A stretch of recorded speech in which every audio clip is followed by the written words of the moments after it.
पालघर जिल्ह्यातील डहाणू तालुक्यातील मौजे वरखंड येथील पिढीजात वापरातील रस्ता पुन्हा बंद करण्यात आल्याचा आरोप किरण बेनेडिक्ट कांटेला यांनी 29 जून 2026 पासून आमरण उपोषण सुरू केले आहे। या उपोषणात 75 वर्षीय बानू कांटेला आणि 13 वर्षीय विद्यार्थिनी अमल कांटेला यांचाही सहभाग आहे। उपोषणकर्त्यांनी संबंधित रस्ता तात्काळ खुला करावा, अतिक्रमण करणाऱ्यांवर कारवाई करावी आणि शासकीय आदेशांची अंमलबजावणी करावी अशी मागणी केली आहे। दरम्यान या प्रकरणी प्रशासनाची अधिकृत प्रतिक्रिया अद्याप समोर आलेली नाही।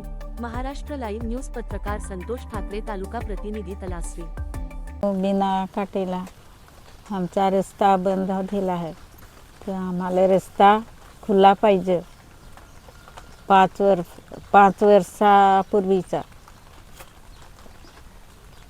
रस्ता आमचा बंद झाला आहे, तर आम्हाला रस्ता खुला पाहिजे ना। मी उपोषणाला बसेल आहे, नाही रस्ता खुला करजे त्यावर मी आता उपोषणाला बसायचे। माझं नाव अमल किरण कांटेला, मी इयत्ता 8वीला शिकते। आमच्या घरापासून 2 रस्ते आहेत, एक मागचा आणि एक पुढचा। पुढचा रस्ता चांगला आहे, परंतु ते संतोष पागे यांनी 5 वर्षापासून बंद केलेला आहे आणि मी 5 वर्षापासून मागच्या रस्त्याने जात आहे। तिथे पावसाळ्यामध्ये साप निघतात, रात्री आणि कधी पण निघतात आणि मागच्या रस्त्याला पावसाळ्यामध्ये चिखल होतो। माझ्या मांड्यावरती पण चिखल उडतो, माझे कपडे खराब होतात आणि माझी बॅगला ओली होते, त्यामुळे माझे दप्तर पण ओलं होतात।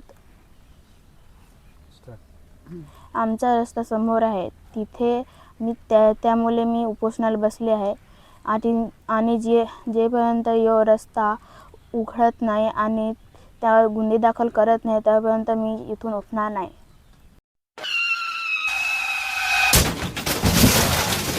आता गाडीवर मोबाईल नंबर नाही तर इमर्जन्सी QR कोड लावा, जे तुम्हाला अडचणीच्या वेळी मदत करेल।